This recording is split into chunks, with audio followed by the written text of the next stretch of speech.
மத்திய அரசு சமக்ரா சிஷா திட்டத்தின் மூலமா தமிழக அரசுக்கு ஒதுக்க வேண்டிய 573 கோடி ரூபாய் இன்னைக்கு வந்து ஒதுக்கல.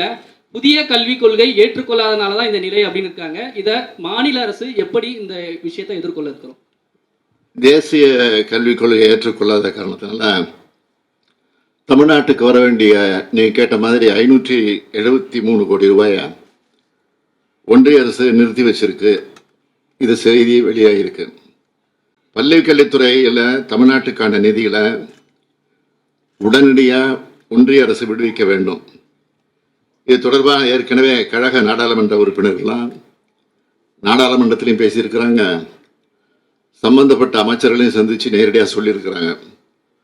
நானும் இன்னைக்கு கடிதம் எழுதியிருக்கிறேன். தொடர்ந்து வலியுறுத்தும். சார், நீங்க அமெரிக்கா சென்று கொண்ட பிறகு இந்த அமைச்சரவையில் ஏதாவது மாற்றம் இருக்குமா சார்?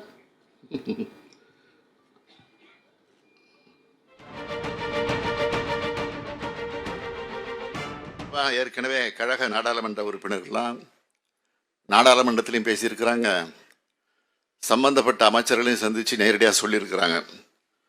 நானும் இன்னைக்கு கடிதம் எழுதியிருக்கிறேன். தொடர்ந்து வலியுறுத்தும். சார், நீங்க அமெரிக்கா சென்று கொண்ட பிறகு இந்த அமைச்சரவையில் ஏதாவது மாற்றம் இருக்குமா சார்?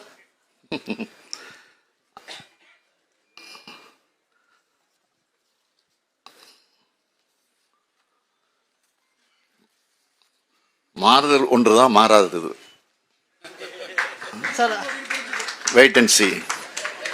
அமைச்சர் துரைமுருகன் இந்த ரஜினிகாந்த் விவகாரம் குறித்து நீங்க என்ன சார் சொல்றீங்க? அவங்க 2 பேரும் நீண்ட கால நண்பர்கள். அவரும் சொல்லிட்டாரு, இவரும் சொல்லிட்டாரு.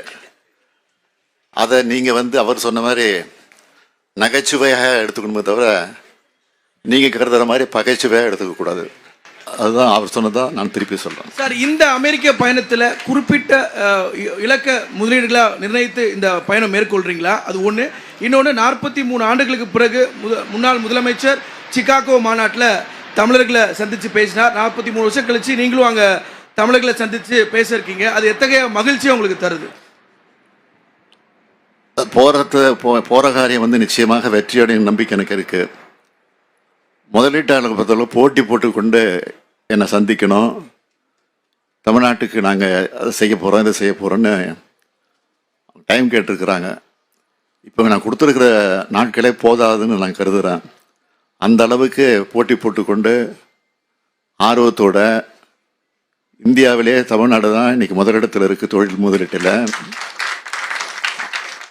அதை தமிழ்நாட்டில் இருக்கிறவங்க சொல்கிறாங்களா இல்லையா, வெளிநாட்டில் இருக்கிறவங்க சொல்கிறாங்க. நிச்சயமாக நீங்கள் நினைக்கிற மாதிரி நடக்கும்.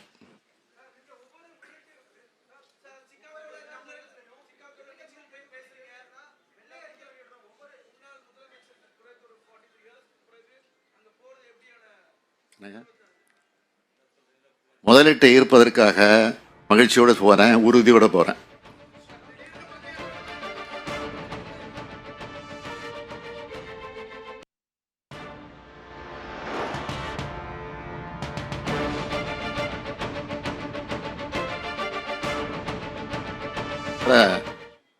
நாணயம் வெளியீட்டு எழுந்தது மத்திய அரசினுடைய பொறுப்பு. இது அவங்களுடைய அனுமதியோடு தான் வெளியிடுறது.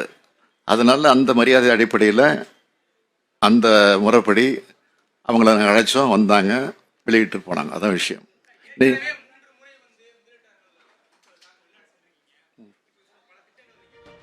அதான் அந்த அதில் என்னென்ன லாபம், என்னென்ன முதலீடு ஈர்த்திருக்கிறோங்கிற சொல்லியிருக்கோம், எத்தனை பேர் வேலை கொடுத்துருக்கோன்னு சொல்லியிருக்கிறோம்.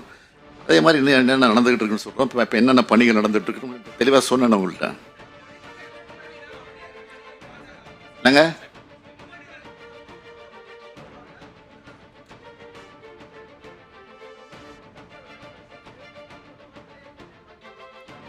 வெள்ளை அறிக்கை அது வெளியிடுறது மரபு கிடையாது பொதுவாக. காரணம் பல மாநிலங்கள்ல இருந்து அந்த முதலீடு பெறத்துக்கு போட்டி நடந்துகிட்டு இருக்கு. அதனால் அதை விரும்ப மாட்டாங்க. ஆனால் முதலீடு முழுமையாக வந்ததுக்கு பிறகு நாங்கள் வெளியிடுறோம். நிச்சயமாக அறகுறையாக சொல்லிட்டு இருக்க முடியாது.